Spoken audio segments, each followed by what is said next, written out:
Okay, we're here with Greenie, and normally I would just do something and report back, but this bike has stirred up some intense controversy all over the internet. Everybody's having a cow that it brought what it brought and that I bought it. Well, I bought it. That means you didn't bid. So what's your problem? I bought it. But obviously, people have a lot of emotions wrapped up in this bike, which goes to show why it brought what it brought. It's not just a normal 40 knucklehead. There's a lot of emotions involved in this bike. So I'm going to record what I'm doing so everybody can see what I'm doing and why I'm doing it. We pulled the battery out. It had an old Wiseco battery and very little battery acid. Thank God it didn't explode. It was tight, it was swollen, but it did not explode. So tomorrow, if there's time, I'll take it out and put a little baking soda water over it and wash it out real good. I didn't get a chance today. I've taken a little bit of Gibbs and thrown it on some of the fittings here, some of the electrical fittings here, on the nuts and bolts on the tank, on the outside and on the inside of the tank. We'll bring the flashlight over here to show you.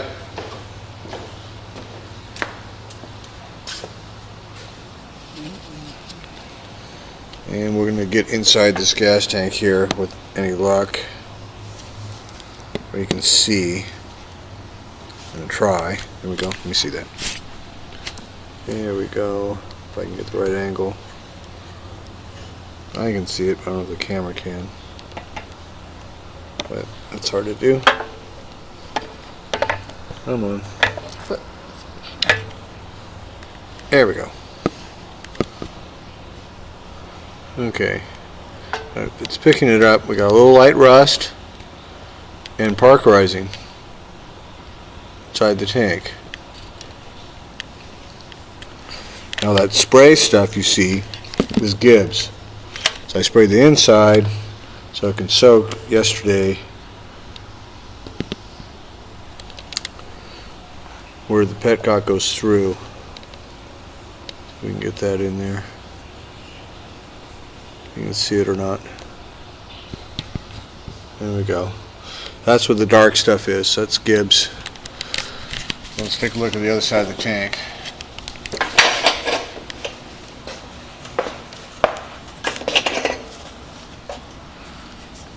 You see inside the tank there? There we go. You can see the park pretty good. Little light rust. Way better than I thought it was. So that, with my magic goo, that'll clean up really, really nice. And you all get to see me put it in the tank. You all get to see me take it out of the tank. You all get to see the result. So, we're going to carefully take apart the top of this motorcycle. I took the dash off the other day, as you can see. When we get the tanks off, we're going to pull the speedo off a little bit and see what kind of day code we get. There's so much emotion wrapped up over this bike. I've never seen anything like it. But that there should tell everybody that it's not just a bike. It's not just a 40. Or everybody would be going, whoa, all over the internet. So that's why we're taking the time. So I don't want to hear it. It's my bike. I bought it. I'll do the best I can. And I'm going to do it myself. I might have somebody else do it. It's going to be me. So if I mess it up, it's all me. And you can yell at me if I mess it up. I'll do my best. So, took the air cleaner off. Now, this is real common. It's what I already knew. Anybody who's ever had one of these, they didn't come black here. So somebody cleaned it up and painted the air cleaner, probably for the pictorial in the book, Greg Field's book. It does not appear to be blasted from the inside. When the time comes, we'll get some paint remover and clean this up and see what we got. This one's no good. Here's our dash. It is a re-chrome dash. These are real. It's a real dash. It's not a reproduction. It's in very, very nice shape. When it was re-chromed, I have no way of knowing. The rest of the bike is so nice, it was probably done quite some time ago, but it could have been done in the 70s. They had good chrome in the 70s. We'll never know, because I don't have a picture of this bike when it was traded in. So unless I magically am able to get that, we cannot ascertain when that dash was chromed. So, but we'll bring the air cleaner back to its original patina or get a nice high-end original one, which again I do have. So, let us begin. I'm sorry if I'm boring you. I squirted this down with Gibbs here, so it should be ready to come off. It was squirted down yesterday. And we'll see, if you twist this too tight, see what's happening here? I'll snap that. So I can be really fucking careful. I've done that before. You can't just unscrew it. And if I have to come back and squirt it down and make another video as I loosen this up, then that's what we're going to have to do. So we may not get the tanks off today. So we squirted this down over here with Gibbs. And if you notice, I've got a special little tool here, so I hopefully don't tweak this. Okay? Oh, that's tight. It's got oil gas on there. And I really don't want to put heat on this sort of thing. I don't have to. Okay, so you don't want to force this stuff. You got to be very gentle. Okay, we got it to twist a little bit. Okay, there we go. Whew. Always worries me taking these gas lines off. They're just super abundant all over the place. You know, like original paint, weird green knuckleheads. They just happen to be in the one book that caused the change of the tide. They're just fucking everywhere. They grow on trees. Grow on trees, yeah. There we go. All right, let's go back over to the other side here.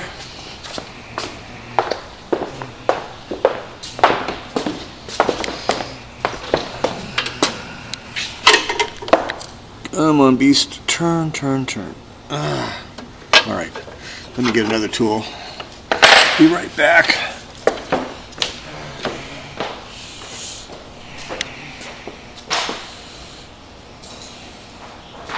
My fuel filter wants to come off, and I don't have the big wrench that'll wrap around it.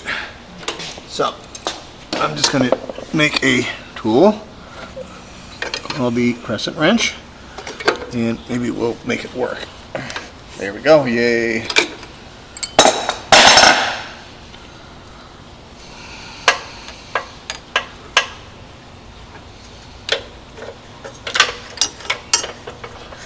Now, for all you jealous fuckers out there, nobody else will be doing this video, so shut up.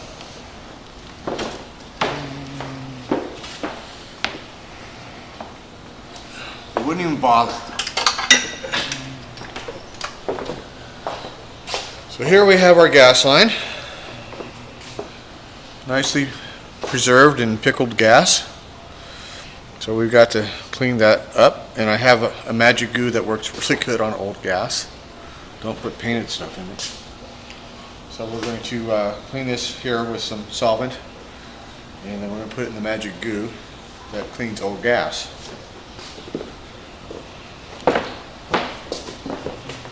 Put this over in the wannabe parts bin, and let's have a look here. So, I left the dash as I found it. Somebody stuffed this little piece of paper, which is, I would assume, not a factory item. Brilliant deduction. And that's what the piece of paper is. What does it say? It says Chuck Addis, specialized personal service. And this here is a little shield right there for this dash. This is your speedo light. And I'm sure lots of you guys have lots of bikes out there and better patina with this shield. I myself have never seen one. So most of these shields must be gone off of most bikes. Turn off. No, it's still recording. It just adjusted the light. Oh, okay. So, anyhow, this is not standard factory stuff, so we'll just throw that in our box. But I left it there.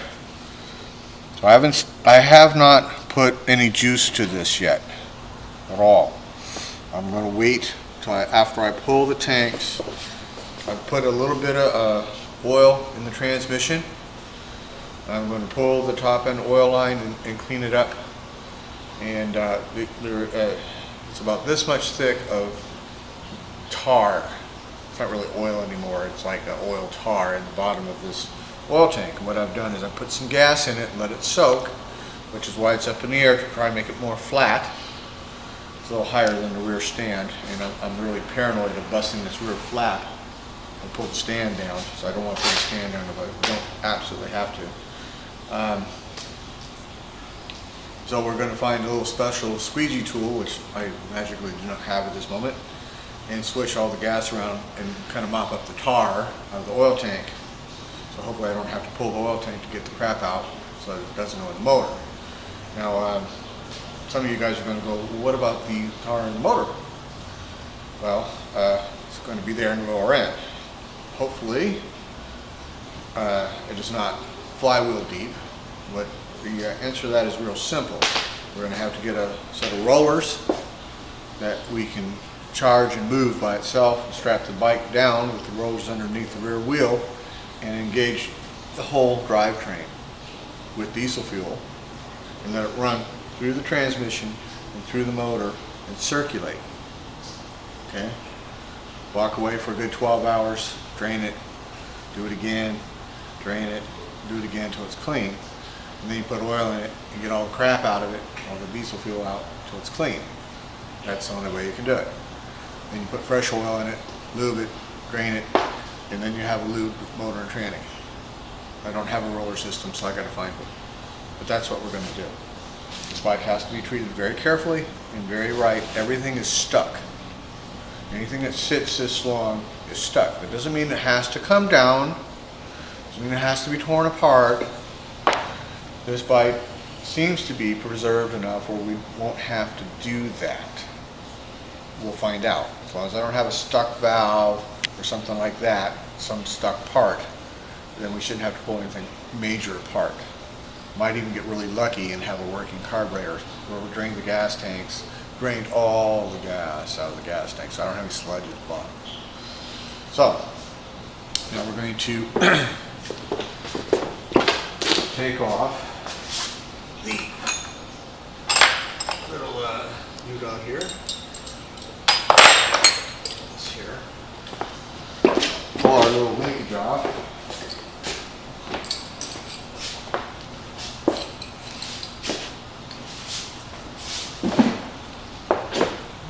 And I gotta get to the tool. This is in my way.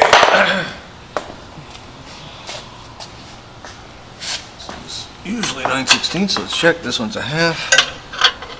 Yay. Okay, and we should have a 7/16 on the side. Should be this one. And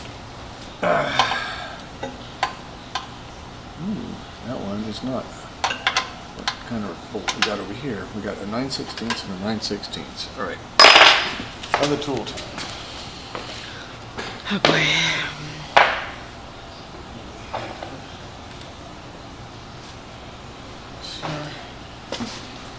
Here. So, what I'm going to do is pull this bracket off here. I can get in here with better tools. So give me a second. And we'll get us a 5/8 inch socket.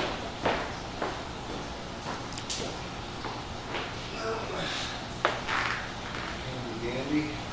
Big mess over here. Nah.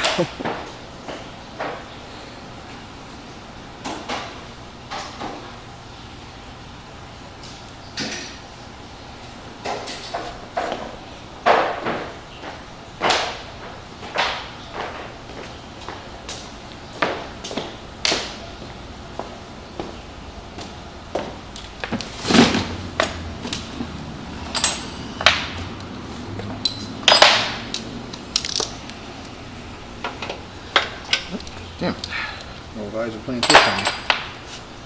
Okay.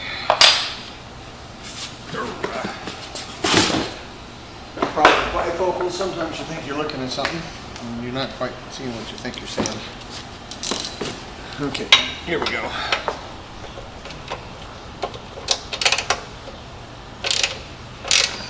Sucks getting old. I need to wear glasses to do simple stupid shit. Come on, easy on the middle. This is interesting. The one on my other 40 has a bracket that's dual. This is only one. Really strange. I had a couple of leg shields, but never one with this bracketry. So, what we have here appears to be a homemade bracket for leg shield. So we can just leave that off. We won't put them back on. Even though they've been on there forever, if it ain't a factory part, we're just not going to have it on the bike. So we can tighten that back up. Doesn't need to be loose.